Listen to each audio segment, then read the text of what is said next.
Welcome, everyone. Thanks for joining us again. Glad to have you back. We've got our esteemed panelists with us, of course, Blair, Sarah, and Bill, and we got a good lineup today. But we want to kick it off first by talking just a little bit about the recent IHRSA convention. All four of us, of course, were there and had a few takeaways, maybe a couple insights, things we found interesting.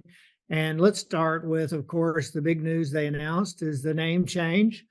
I think all of us agree it was long overdue. It formerly was called IHRSA, International Health Racquet and Sports Club Association, and it had the tagline, the Global Health and Fitness Association.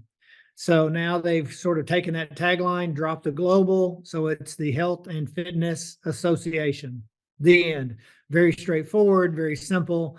I know Liz and the advocacy team for sure excited about that because it tells everybody exactly what the association is all about. So that was sort of the big news that was revealed at the convention. A few numbers for those of you that weren't able to make it. They had, I think, over 350 exhibitors, 150 speakers, and about 8,700 attendees, all in, counting everybody that was at the convention as well as the trade show. So all in all, a good time had by all that attended. Bill threw a fabulous party with Active, I know, and the rest of us got to enjoy that as well as a lot of other social activities, see all our friends again.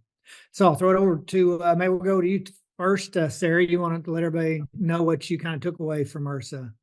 Well, I feel kind of bad because I'm going to steal Blair's Blair's All right. wind right here because we thought the same thing.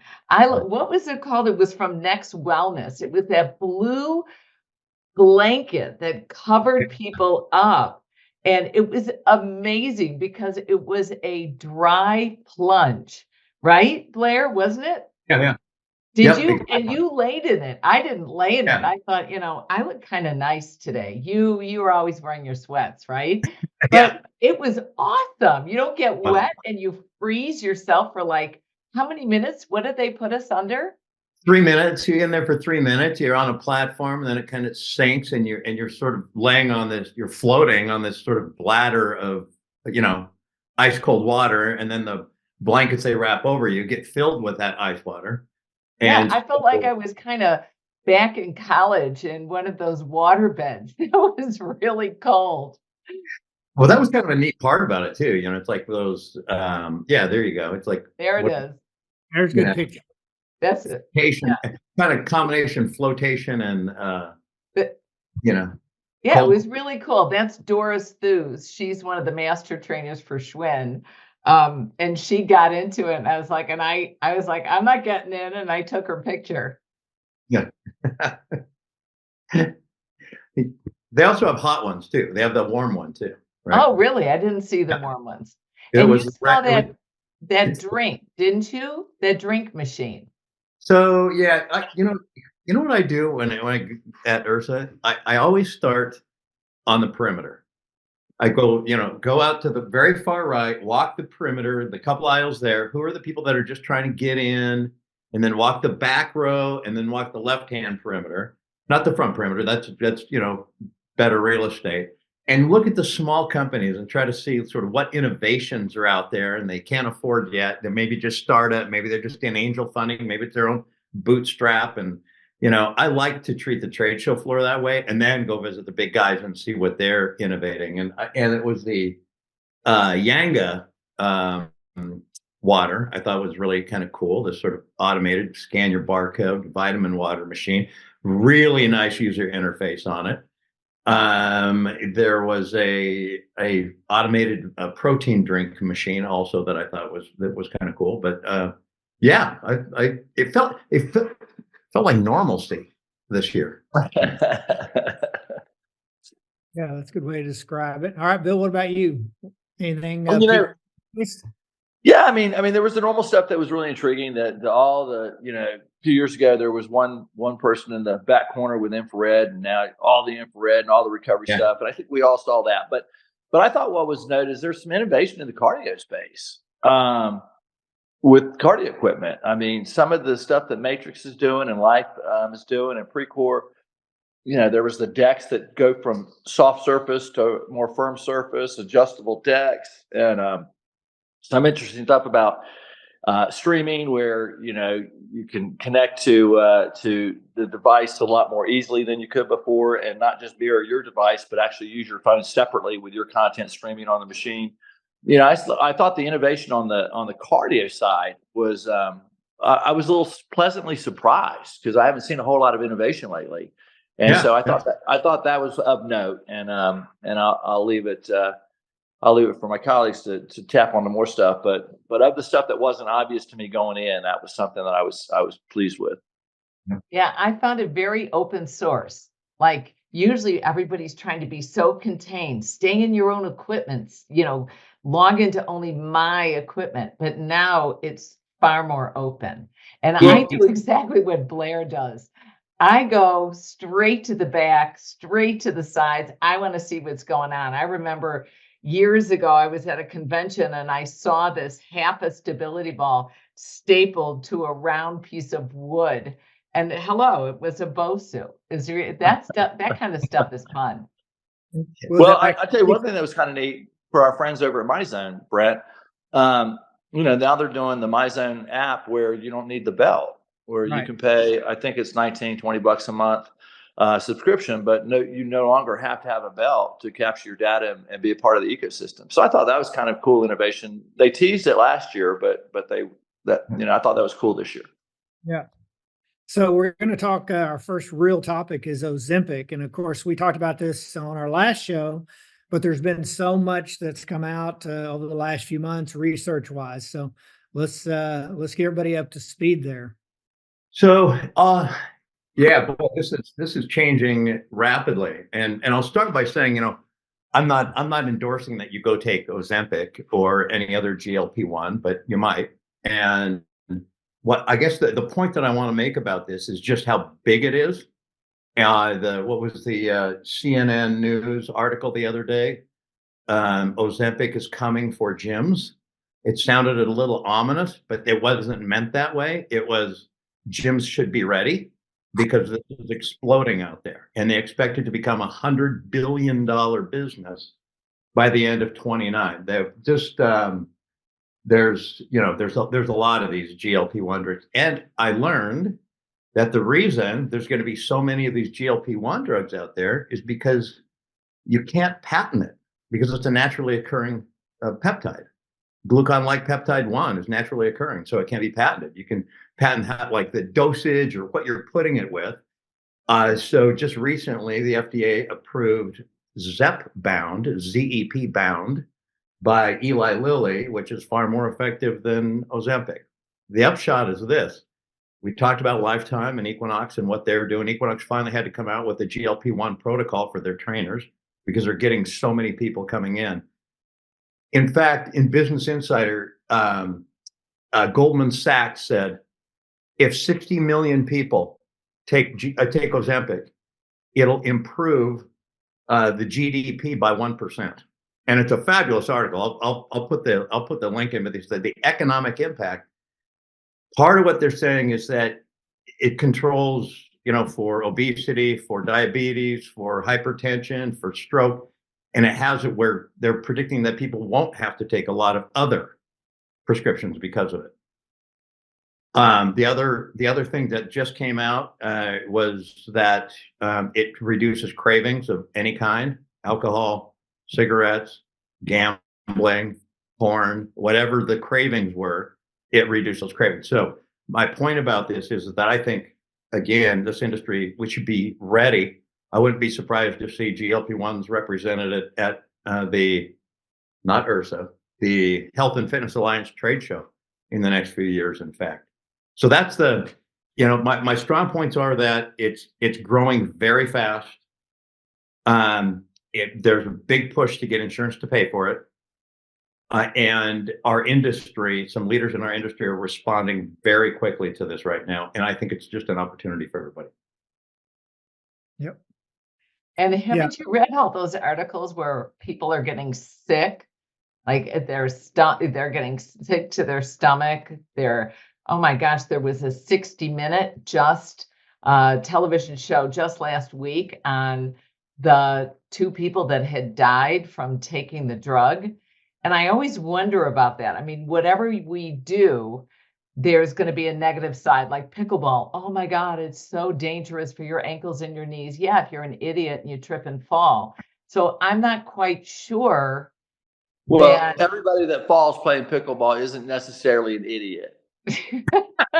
Thank you. Thank you, Bill. Speaking about myself. But seriously, I mean, there's always a negative side effect to a drug, but this seems pretty intense. Well, it depends on the number. Like one of the articles, it'll tell you the actual numbers on the side effects, and it's not a big number. One of the most recent ones was on deaths, and it turns out that that the way these GLP-1s work are maybe less in the intestines and more in the brain. And if people are really have a tendency for suicidal thoughts, it might exacerbate that, and that people should be screened for that before. That was just in the Atlantic last week. So, but whatever it is, whether you advocate for it or against it, you're not going to. This is a tidal wave coming, and they're going to want to be in gyms, and we should be prepared with the protocol for that. Mm. Right. And Okay. marketing for it. Yeah. All right. Next up. TikTok. Yes, that's you, Bill. TikTok. This is an interesting thing. TikTok's unique for me because it's caused so many people to be active. I've got a daughter turning 16 today, and she's grew up on TikTok with her girlfriends and dancing and the videos and the whole thing. And so right now the scrutiny is under censorship or banning TikTok or restricting its use by Americans because of the Chinese, government interference or influence, depending on how you want to put it. So there's some broad issues here. There's censorship. There's, U.S. intelligence says that China has used TikTok to promote its agenda with propaganda against, pro-Hamas, anti, Hong Kong, on and on and on. But when you peel it back, there's bans being suggested by the United States government right now. I still feel it's probably unlikely that those will actually pass. We already have restrictions that federal government employees in many categories can't use TikTok because of the access of information. But it's all of these social media platforms that have different owners or different influencers have an agenda that they're going to propagate on their channels. And I think some of this is what's censorship and what's free speech, and how do we as consumers bifurcate all of those agendas and say, this is valid, this isn't, but use it for the good. People say things on Facebook that are very extreme and not accurate. People say things on Twitter, and so on. So the point for me is that this is a very active platform that gets people moving. And if it is restricted in the U.S., that will have an impact on definitely younger generations' use, but also some implications with regard to activity, I think.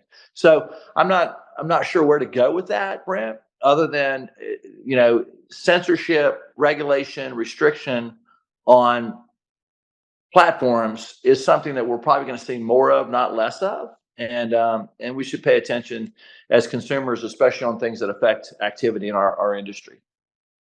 Yeah. So when you suggest it's helping improve activity, that because your daughter's doing what with it, Bill, for example? Just active, dancing, moving, playing, filming videos of them, doing all kinds of things. I mean, they're running around the house, they're running around the yard, they're running around the green field. They're not sitting in front of a gaming computer just gaming, right? So it's a different platform than other social media platforms in the sense of all the dances and the challenges and what the people get into with the filming. And so I just think it's a little different of a platform than some of the other social media because it does promote a lot of activity with how it's used. Right. All right, Sarah, what are you hearing in your circles related to TikTok? Or are people using it as an advertising medium or promotional medium or interviewing instructors with it? What's happening? It's harder. It's much harder for people when you use TikTok to sell something, like to leverage something. It's more about sharing, it's more about viewing, it's more about also using the technology that's involved. What I found to be very interesting is I was talking to a friend of mine, Gail Bannister Munn. She's actually the recovery coach for the New York Jets, and she manages 6 Crunch Fitness centers, and 2 more were added on. So I think she's managing 8 Crunch Fitness centers in the New York, upper New York area. And she uses Instagram to recruit instructors. She doesn't do, long gone are the days when you could do auditions in your health club and actually get, your members to come and instructors from other facilities and newly certified instructors to come. Not anymore. She searches them out on Instagram. I love it. And a lot of us get a little bit offended as these experienced instructors, like, what does this young person know? Are they even certified as an instructor, or are they just an influencer? So I think that's pretty innovative of Gail to do that, to find a staff. Yeah, interesting and efficient, both. Yeah. Okay, next topic.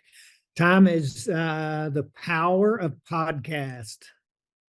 Yeah, we have a video to start with that we're going to show you guys, hopefully, when it pops up. The cool thing about podcasts, what I found, and this is the reason I was inspired to the podcast, was that about a third of podcast listeners have tried a lifestyle change because of a podcast.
And I really liked this. I was intrigued by what's going on with podcasts. There's a couple of things that happened, especially during the pandemic.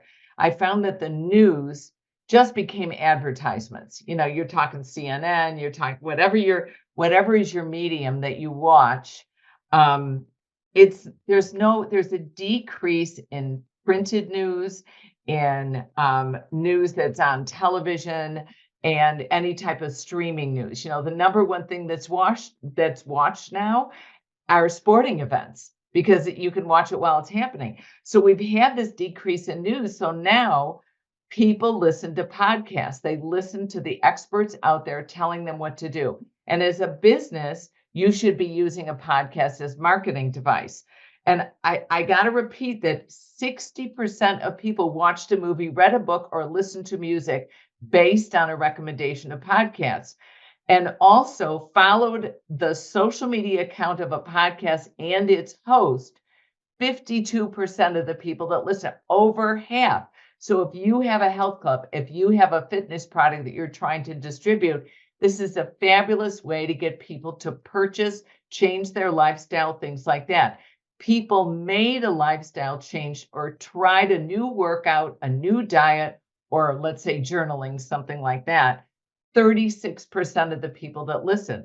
But so we have to look at this. This is a great way to influence. Be careful what you listen to. Never listen to Brent Darden. You don't know what's going to come out of his mouth.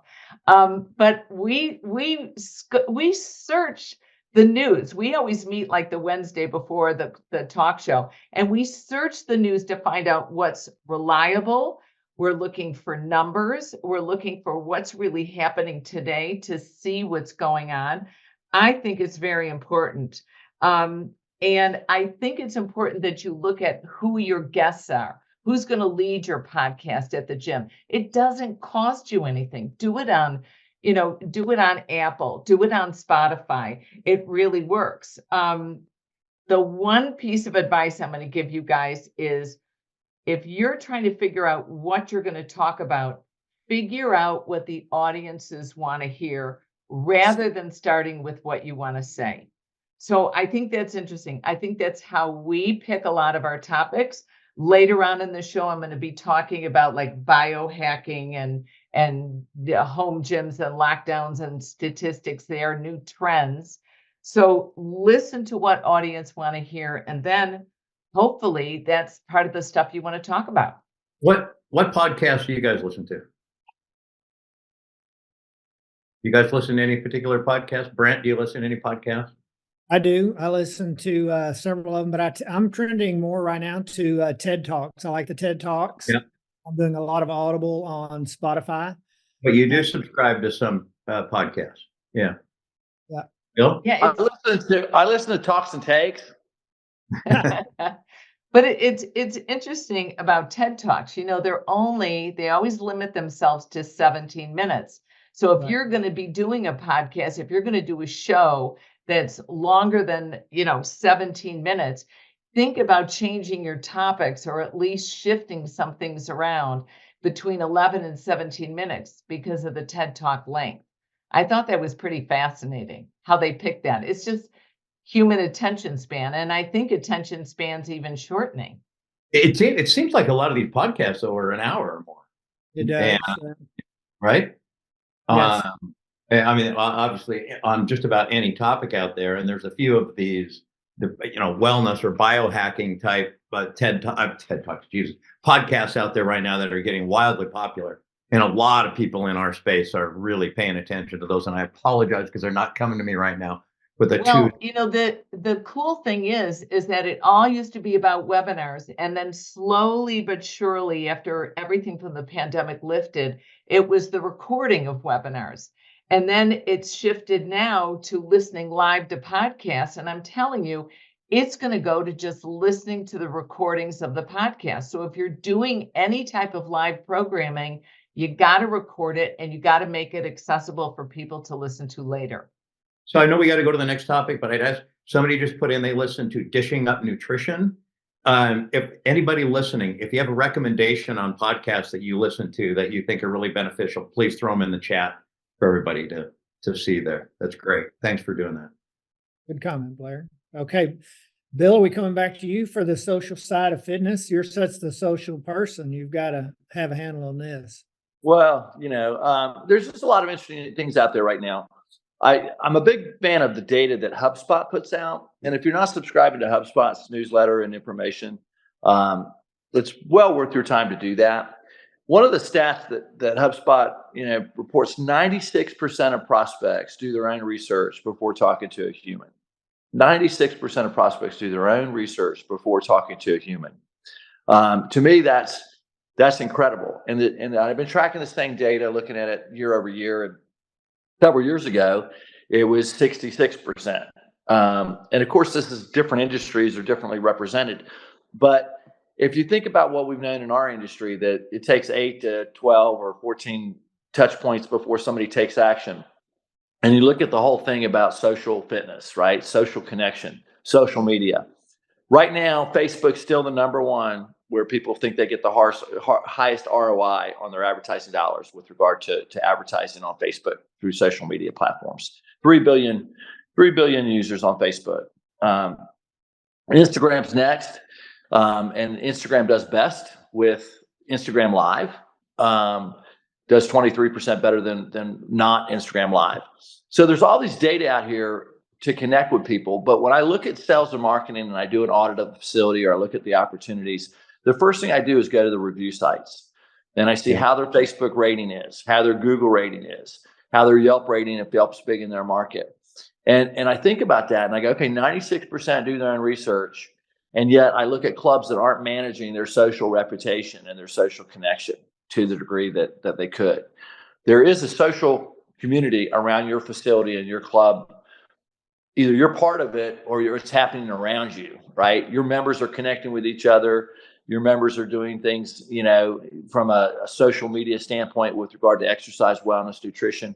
So making sure you're tuned into that social conversation and understanding the impact of advertising on social media, but even more importantly, managing your social reputation. Most of us wouldn't go to a restaurant that was below a 4, some of us a 3.8 or a 3.5, right? But look at your club ratings. You expect somebody to come to your club when it's rated 2.8 or 3.0. So I think it's it's a big deal. Obviously, if you're selling B2B, even corporate memberships, if you're selling B2B or doing the wellness stuff, you got to be on LinkedIn. LinkedIn, 40% of people that are focused on B2B are doing something on LinkedIn in that manner. So my takeaway on this topic is you got to be part of the social conversation. If you're not managing your reputation through social media, you're missing a big opportunity because your consumers are going there before they're coming to talk to you. I'll say this, but about 5-6 years ago, they said there was some research on review sites, and the Mendoza line was about 2.7, right? And now there is some adjustment there based on what your competitors are in your marketplace. What are their reviews? The best way to generate really good reviews consistently is to deliver a really good member experience. People go out there. You want to manage your review sites? Yes, manage your review sites. First of all, don't get a bunch of bad reviews from bad behavior. I mean, that's the number one thing. Is just be a reviewer. Blair, I'm going to jump in here. We all get the unwarranted bad review at times.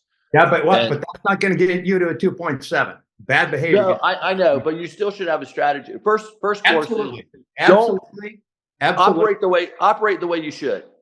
Right, Yep. Step one. Yep. But when you do get bad reviews, hit them head on, address them and handle them, and publish what you did, and encourage your best members to support your business. Totally agree. But don't manipulate the system. Don't do phony reviews. Don't get staffs to do 3 on different emails. That's not what we're saying here. Run your business the way you need to run your business to get good reviews. Step one. Yeah. And by the way, respond to the good reviews too. Respond to your good reviews too, right? And manage the bad ones. Yeah. But a lot of times Right. we ignore the bad ones. Don't ignore anything. Right. We're going to come back to this on hospitality, I think, for the final segment there with Blair. So hold your water there, Blair. All right. Next topic, retired and rehired. And I didn't memorize all these statistics, so I'm just going to read about 5 of them real quick for you.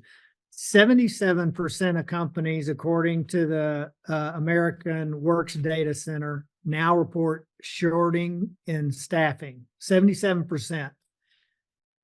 Since COVID-19, the labor force has gone down, job creation has gone up, so much so that now in the United States, there's 9.5 million job openings and only 6.5 million people that are unemployed. Roughly 10,000 Americans a day reach the age of 65. People who are 65 or older now represent the fastest growing segment of the labor force by far. It's not even close. And 88% of those seniors age 65 and above looking for a job that makes them feel useful, which also makes them feel youthful. So all that to say, I keep hearing over and over on the roundtables and clients and just in the industry in general that people are still struggling to find staff. And the aging market is just exploding. The baby boomers are now all entering this age of 60 and above. And it's many of them have retired, but they still want to do something meaningful. They're going to live to their mid 80s probably. So they're really not thinking, oh, I'm going to just spend 24/7 for the next 20 years playing golf, going on vacation, doing whatever I want to do. They still would like to work. And of course, some of them really need to work because their life expectancy is perhaps longer than the money that they have in savings at this point. So my suggestion from the article is just to reinforce that as you're looking for staffing to fill a lot of those positions, don't forget those seniors that are out there that would probably be open to some of those roles. And they bring, some skill sets, some experience, some maturity that may not be found in some of the other age groups. Also, wasn't there, there's other traits that they show up 15 minutes early. There are things that they grew up with in the job market Right. that are very appealing. You know, Yes. their learning curve might be a little longer on some of the technology, but yeah. Yeah, and they understand you give notice when you quit. That's just sort of a regular expected thing. And they don't get sick as often. But there are some things you need to watch out for when you're working with someone who's over 65 because they're thinking about retirement. So a lot of them might want part-time jobs Sure. because they do have grandchildren that they want to be with, and they have other sports like, okay, pickleball that they want to be able to play. But if you can get them on a regular schedule, SCW, we've been extremely lucky with hiring some older adults because there is that passion, there is a dedication. We're not selling hammers and wood. We're selling health and wellness, and they feel very passionate about that. So hiring these people on a part-time basis, I think, is brilliant. I think Brent and I take a little exception to your hammers and wood comments, right? Yes, we did. Yeah. I didn't talk about any shotguns, big guys. Just calm down. What do you have against carpentry? Exactly. No, I don't know. Cool. Some of the I want to some of go the most- back and some of talk the about most- how you deal with social media. That's what I some of the most famous people in the world were carpenters. Yes. That's right. Right, Thank you. Thank you, Bill. Well said. Okay, Bill, I'm really anxious to see what you're going to tell us about automated amenities. Man, I am too, Brent. I'm too. I'm very curious what I'm about to share. No, automated amenities was something that came out about years ago when I think it was FedEx made the customers track their own packages. They cut out millions, if not billions, of dollars of expense, and the customer said, "Thank you. I'll do the work. I'll track my own package, and thank you." So I just think when we're looking at margins for our industry, and ROI on different spaces, thinking through what can we automate in the amenity sector, what can we automate for our members that would not be viewed as arduous, but actually accretive to their experience. Blair was talking about earlier when we went around the room about the beverage machines. So food and beverage vending, automated, the making of automated drinks per order. A lot of the recovery stuff, after you teach somebody how to set themselves up on the compression and stuff, they can do it on their own. So teaching people how to be self-sufficient. I've always been an advocate of the massage beds. You have reduced staffing costs, reduced insurance liability costs, and also an automated, excellent amenity for the facility. But it goes into, everything we look at. How does that automation add to the experience for the member versus does it detract in our decision-making process? We use Smart Gym in several of our clubs, automated fitness equipment that memorizes the program for the client and then takes them through a little bit of AI, but progressive setup. So the trainer sets them up, but most of the individual workouts between check-in points are automated with the machine and the customer. And that progression is pretty amazing. So I just think that we as an industry should be looking at where can we automate and where is it accretive versus detrimental to the business. I mean, it could be things as easy as check-in with turnstiles. It could be as easy as, how you enroll somebody, self-enrollment. I just think this is a category as margins are pinched and we're all looking for increased ROI on our expenses and investments. Where can we automate that makes sense that is using innovation and technology to our advantage? And I'm sure my colleagues and you, Brent, have, not that you're not my colleague as well, but have some ideas here. So I'll throw it out there to the group. I thought this was really interesting. There's now a service that if you want to do some telemarketing to your clients, if you're collecting people's cell phone numbers, there's an automated machine that it can come directly from the CEO, it can come from the instructor or the trainer, it can come, from any department that you needed to. It will not really ring on their phone. It will go automatically to a recording, and you can leave the recording that might say, "We haven't seen you here in a while. We'd love you to come back." Now, I think that automation is awesome because a lot of us just don't have the staffing, and personally, we don't have the time to do these things. But then you think about if you made that personal phone call, would it be worth getting at least one person out of that hour that you're paying that staff to make that telemarketing call? Would it be worth it to get that person to come in and stay as a member? Or you're sending automated messages to people that maybe their membership expired or they quit. So I love this idea of automation, but I still think it's so important, that personal touch, and it may be financially worth it. I'll pile on that because, I think as you think through the automation, there's the automated amenities like Bill was talking about, whether it's hydro massage with human touch or the Normatec pants, those amenities, or towel machines. There's some great towel vending machines out there now. But then there's also the self-serve piece. Like when I go to the SeaTac Hilton, I don't want to check in at the front desk anymore. I know the hotel and I can get my key. That's additive to my experience right now. It wouldn't have, not for my first visit. And we still have to have the human connection throughout the club. And I think it's important to really recognize where it's adding value. And I think almost everything we've talked about here adds value to the member experience.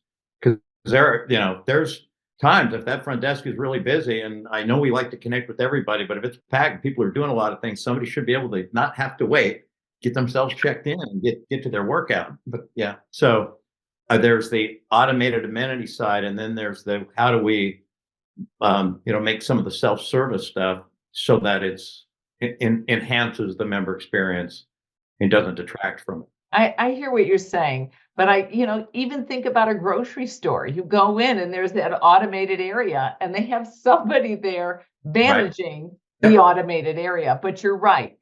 3 people could be checking out at the same time with one person overseeing or checking in at the same time. So it's got value, but I like people. Yep, me too. Well, that's good to hear from both of you. I'm glad y'all both like people. That's a high one. All right. So strength in numbers is the next topic. I'm going to take that one. And it's something I've seen from a couple of the members in my roundtable, actually, but I think it's pretty creative, and it's a new twist on sort of the group membership for health club membership. So historically, many of us have been around a long time, and many of you still have individual members. You have family members and are trying to determine how to define that family. You have couple members, and it's always been a challenge, right? Are you a dependent? Can you prove you're dependent? Are you living at the same household? All these questions when you're trying to wrap your arms around who qualifies and who doesn't. Well, these 2 groups in particular have kind of done away with that, and they're offering group memberships, for lack of a better description. So the first one is the Bay Clubs. It's a very high-end group of clubs. They're across the country and they're continuing to grow. And a few years ago, they launched what they call their group membership. And in essence, you can go to their website and you can see how it works for yourself if you're interested. But essentially, they allow up to 6 people to join on someone's membership. So I could be the primary member and I could call Blair and see, hey, do you want to join the Bay Club with me? And call Sarah, see if she wants to join. Call Bill, see if he wants to join with me. All of those 3 individuals would be on my primary membership. So you would take the money from me. I would get money from all 3 of them. So if there's only one person to bill. And in talking with the leaders at the Bay Club, they're thrilled with the results they've gotten since launching this. And so it's a unique way to really up the ante, if you will, on getting your members to do the work for you to bring additional members in. The second example I have is Center Court Pickleball. And they've just launched. They're, of course, like so many others, rolling out pickleball clubs across the country. And they're calling their model the crew model. And they're allowing up to 15 individuals to join under one membership. And of course, with both of these plans, the more people that get on there, the less each individual person pays. But the upside for the clubs is that you really are getting that member to do the promotion, do the recruiting, and get those people to come into the club. So if it's something that you're struggling with membership numbers wise, or you'd like to do something a little bit different, get out of that sort of stable place you've been in for years about how you define membership, might be something you want to look at. So I know that it's not for every club, of course, but the Bay Clubs is one of the higher end facilities that they offer around the United States as far as multi-purpose clubs, including golf and tennis and pickleball and all the above. And they've had quite a bit of success with it.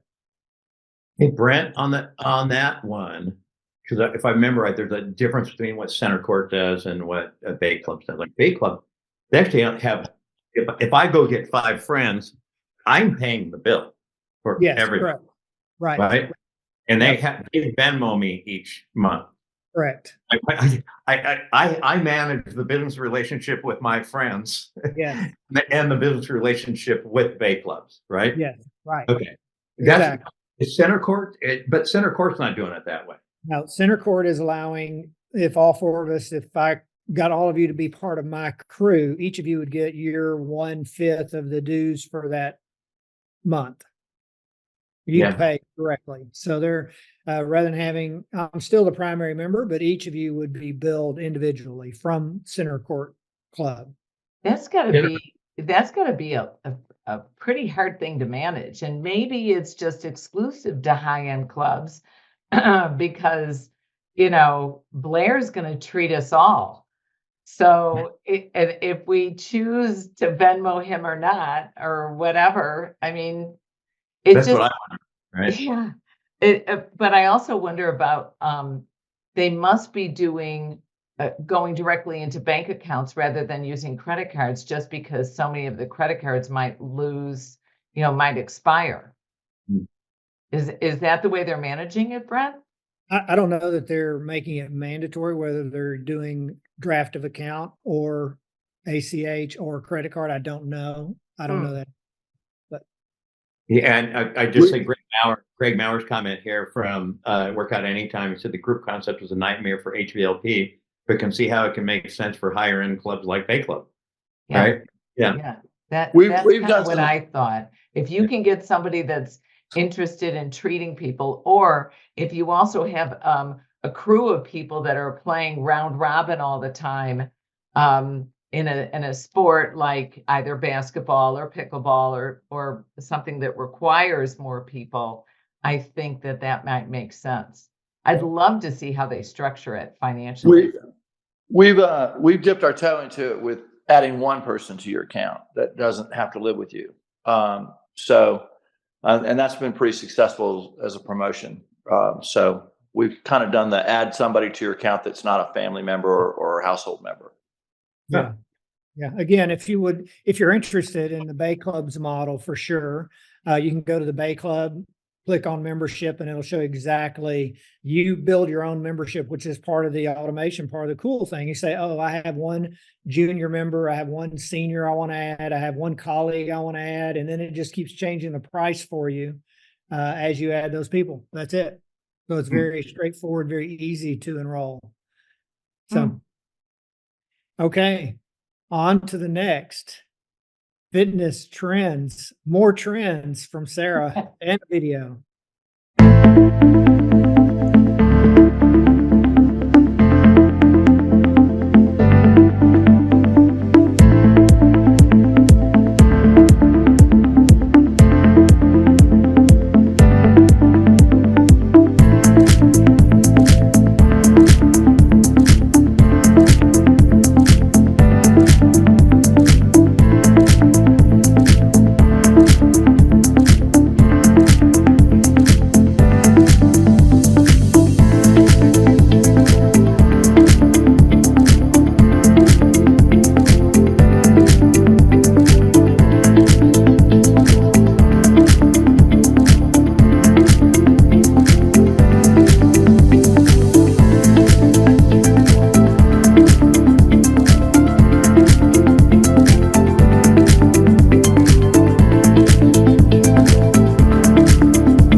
So I liked all these. I liked all these because if I'm looking at how am I going to advertise, how am I going to do a podcast, what am I going to feature on my website, I've got to think about what the trends are because I do believe you've got to provide people what they are interested in. Yes, we've got to train them what they need to do.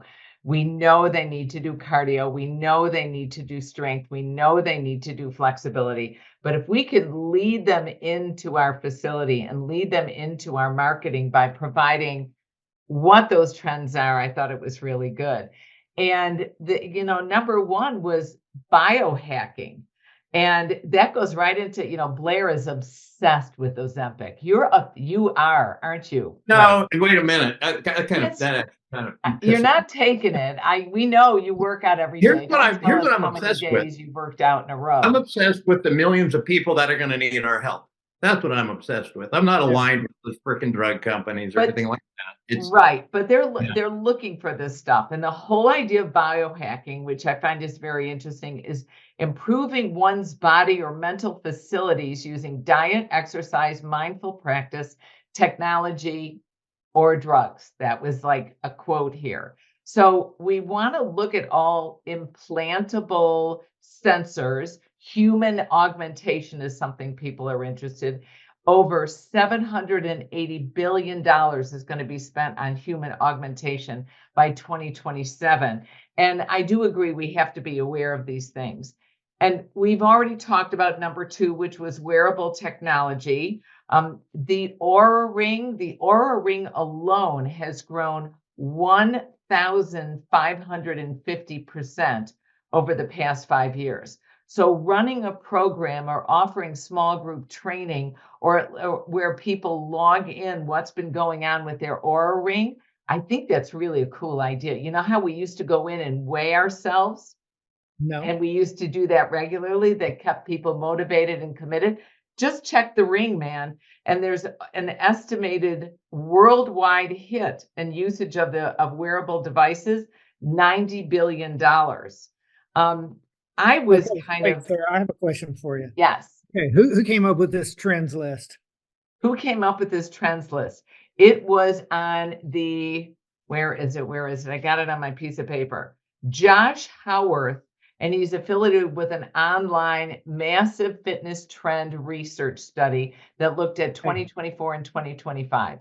I just got to say, come on, right? Like functional training, high intensity interval training, wearables, they've been on the trend list for at least 2 decades. But So the at thing what point is, at what point does it become, it's not a trend, it is. but you're right. I was just about to disagree with the way they put home gyms in there.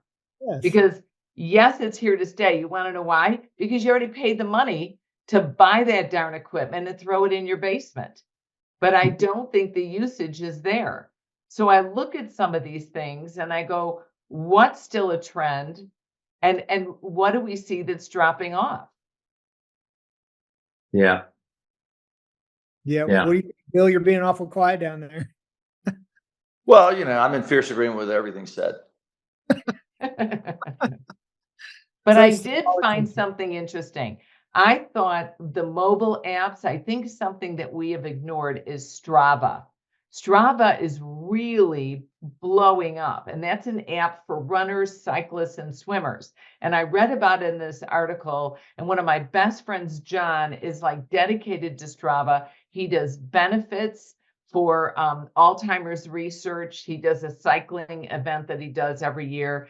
They raise millions of dollars, and Strava is very cool. And I wonder if we could leverage some of that with our facilities. Yeah. All right. Well, the Well, right topic is health club hospitality. And so I want to see if we can get through this and not even have Blair say anything about customer experience or hospitality. So Blair, you just sit back. Let us do all the talking for this topic.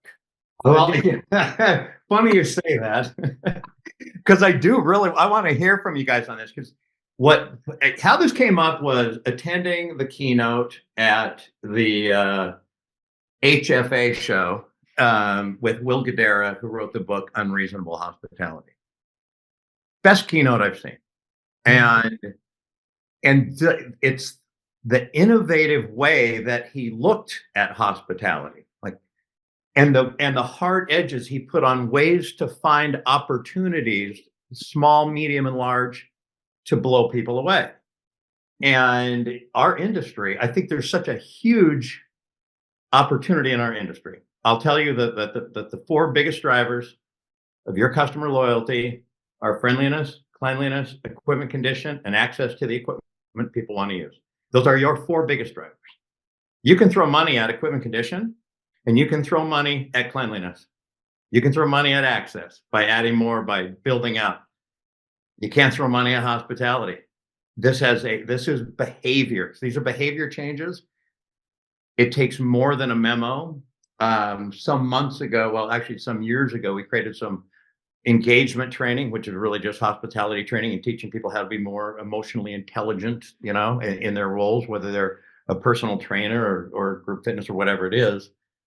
One of our larger clients, we helped create their training for them. And I got to be involved in that frontline training, actually going out and training not just the above club staff, but the in club staff in it. And to see the lights go on with people when they start to realize, like, they haven't been taught how to greet somebody and shake their hand and make an introduce themselves in a way that's,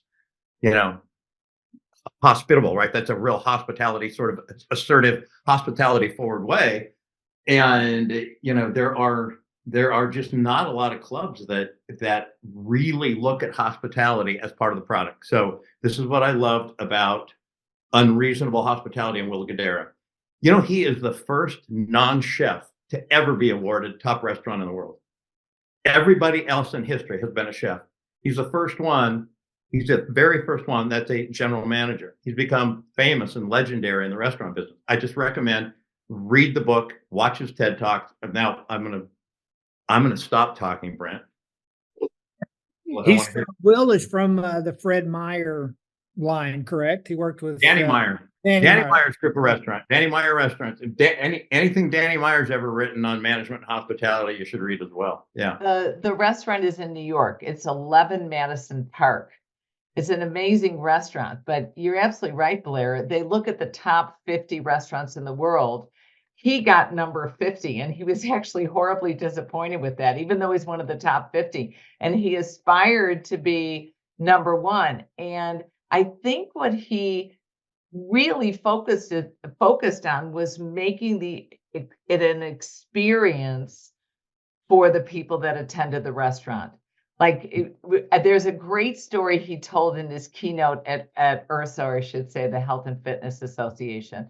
But a great story he told about, there was a group of, I think it was Germans, they were from Europe. They came over and they were trying all the top restaurants in New York, and they stopped at 11 Madison Park. And all they were talking about was how they didn't have a dirty water hot dog. They didn't have one of New York's finest, one of the hot dogs from a street vendor. And so Will went outside the restaurant, got a hot dog, brought it back to the chef, who cut it into 4 pieces, added some ketchup and mustard and relish, threw it on a plate, graciously and beautifully served it to these people, and totally changed their experience. And I think what the message there was, it's not necessarily about all the amenities, all the machines you offer, that towel service, even the protein shakes that are available. It's about how you, like Maya Angelou, it's about how you make those people feel and what that personal experience is that they can take away.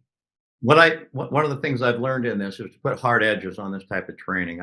When I was at Medallia, one of the founders, Amy Pressman, taught me to think in frameworks and how to create frameworks. And about, 10 years ago, we came up with a framework for what we call memorable moments.